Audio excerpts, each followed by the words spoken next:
Hello fellow YouTubers and welcome back to YouTube Gaming Community number 103. So our topic for today, ironically enough, has to do with, we recently hit the 30-year mark of PCs.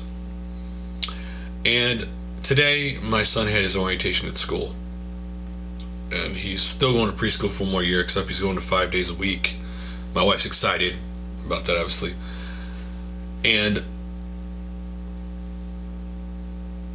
so he can't go to kindergarten until next year because his birthday falls, after September, thing that they like to do here. And so we went into his classroom for orientation day, because y'all go into the classroom, just basically the school he goes to, all the parents and the kids show up there, and the teacher introduces himself. He's got a new teacher this year. And in that classroom, last year they had talked about getting what they call a smart table, and they got it. It's there now. It's set up this year.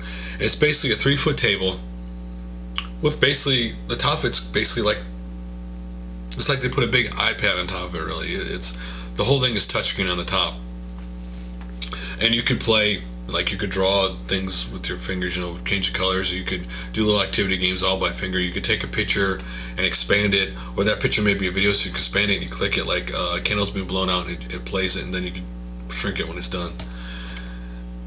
And so that made me think about PCs. And our topic for today is reliving your PC experience. Because my first PC I ever had was an IBM PC Junior. Why commercially it was a failure, I have a lot of experiences of that and the huge floppies that used to come with that.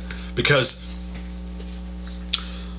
that was the computer I first played King's Quest on, Black Cauldron, a lot of games back then. Some I probably can't think of off the top of my head. And I used to go out and I used to get the PC magazines back then when that was out, and they used to have those little programs you could put on the computer to do something, and you'd spend all day putting that little code they'd have in the magazine, and it would just do something really simple, and you're like, I just wasted my entire day or a couple days putting that in for nothing. But you do it again the next month, because you're like, this month they're gonna do something really cool that I'm really gonna learn, and you do it, it's just some stupid like thing that says hello or something, smiley face or something like that. And over the years, having the x86s, 286, 386, 486 and on, I played a lot of great games on the PC. I played Zork, I played Sim City, I played Sim Earth, Sim Farm, I played Creatures, a PC game I loved. It was the first one kind of game where you hatched your creature, and you leave the game on, they explore the world and they learn new words, and you could teach them, you could like mold what they did, and then you could breed them and different things like that. Really cool game. They made Creatures 1, 2, and 3, and then they didn't make any after the third one. And those games, by the way, they were trying to push the online part, where you had the game and then you'd buy extra stuff online for a little bit, which at that point was way too early. It didn't go over very well. But I played Larry on the PC, the original Might and Magic, and Oregon Trails. And it was funny because my friend had the PC and had those games, and I was like, the time I played, it was like, wow, the early Battletech games on PC. MechWarrior 2 would be the height to me. Like, graphically, that game blew me away when it came out, MechWarrior 2. And I loved Battletech at the time, and I just loved that game. And I bought every MechWarrior, after that to MechWarrior, MechWarrior 4 obviously was the last one. And nothing ever built up to me MechWarrior 2.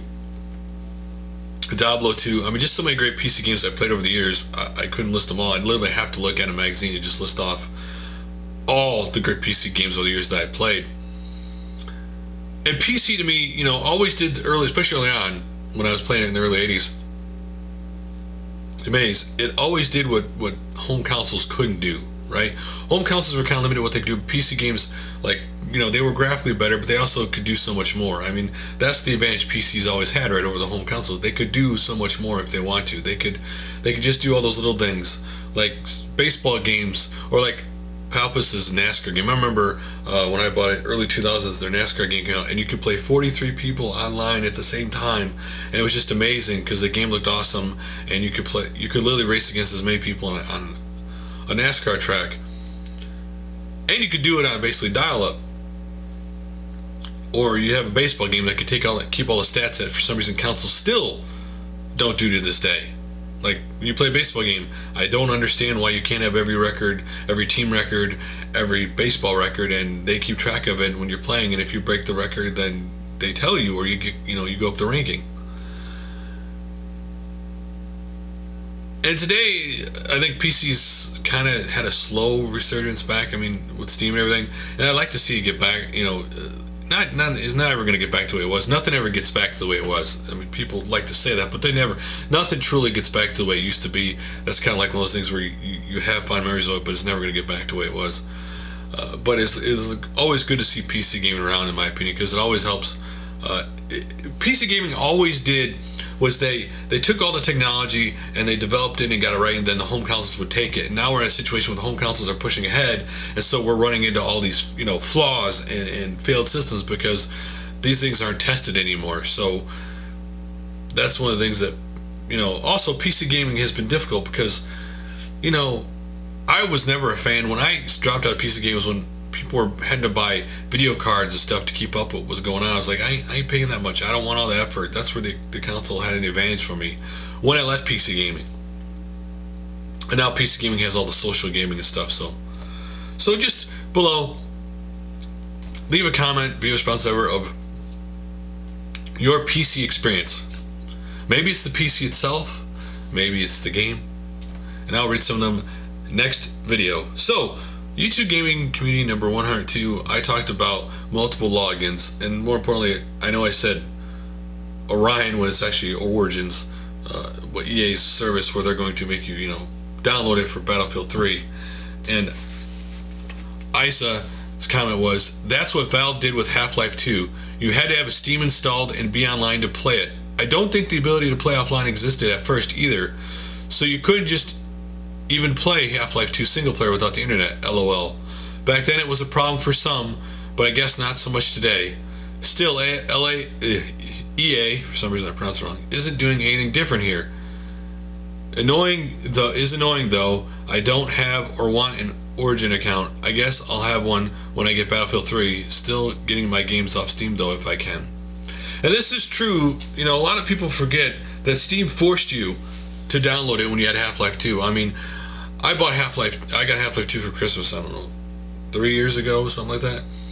And I had dial-up at the time, and I tried to install it, and I couldn't because Steam took forever to get Steam to even install, and it wouldn't work, it would never do the game. So I kind of put it off, and then when I got DSL, I put it back in one day and installed the game and got to play a little bit.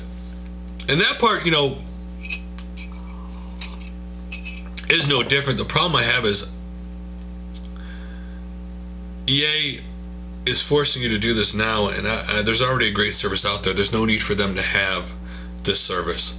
I mean, you could argue, EA already owned Big Fish. They bought Big Fish. And if you don't know what Big Fish is, it was a site where people could buy, more casual games like the,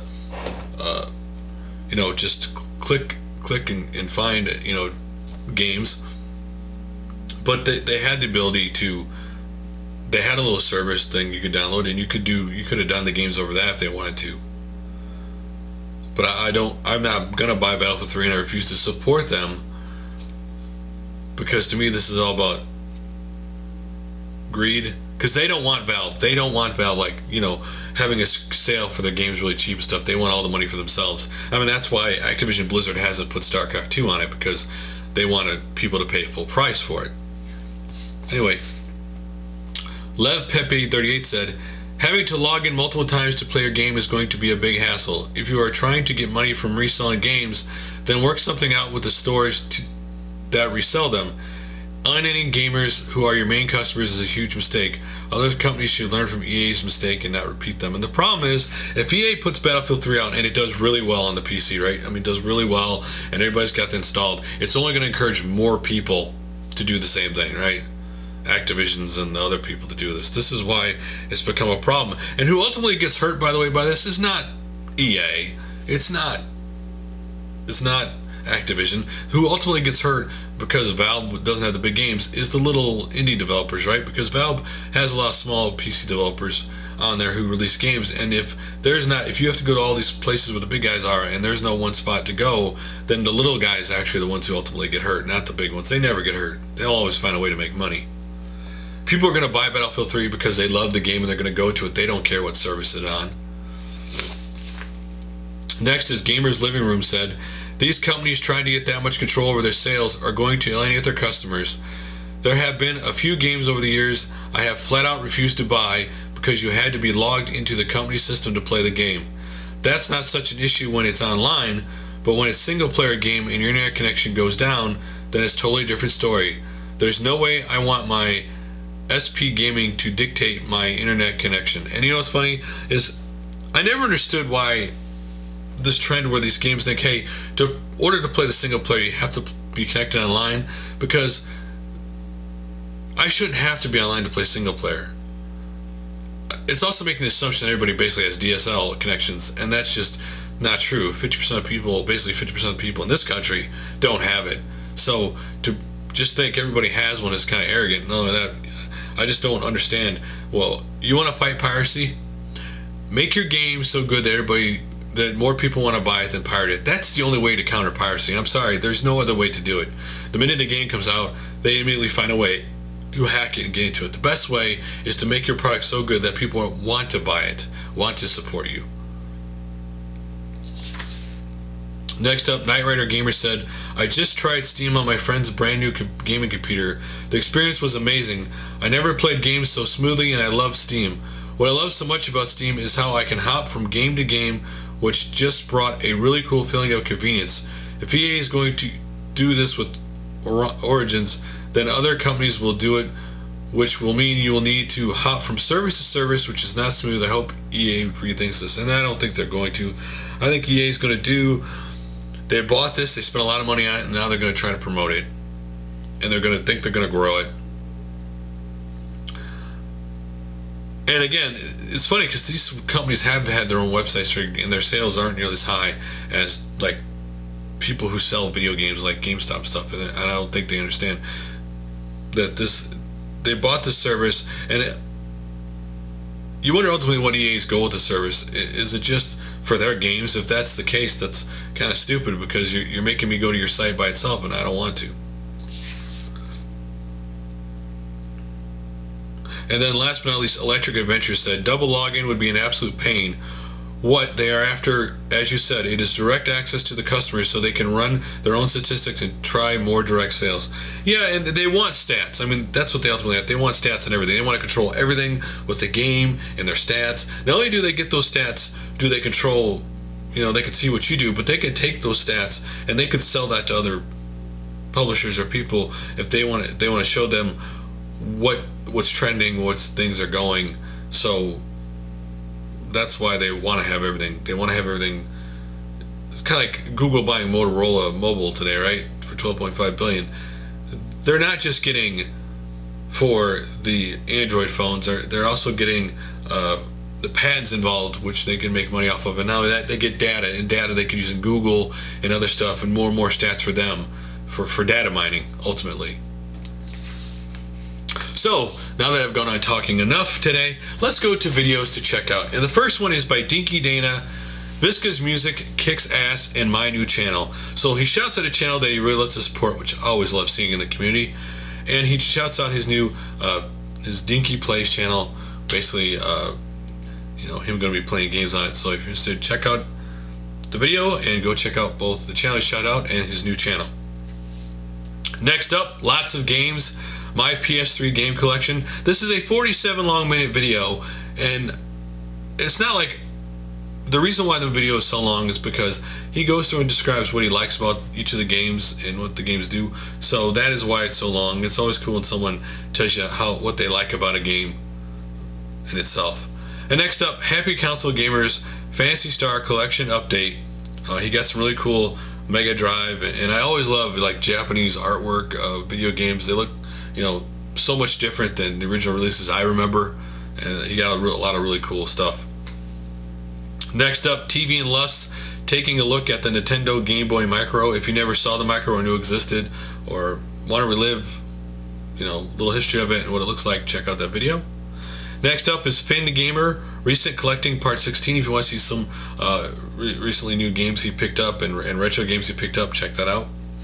Next up, GameStrader81's Rare Miracle Piano Teaching System for the NES, which just came out for more than the NES. It's funny because I forgot all about this. I remember this being in magazines, you know, a little bit, like a little small part in gaming magazines back in the day. And again, I never saw it out anywhere, you know, growing up in a store. But it's really cool to go back and see that and relive something that you just saw in a magazine, but maybe you never even thought it was real, but to find out that it really exists.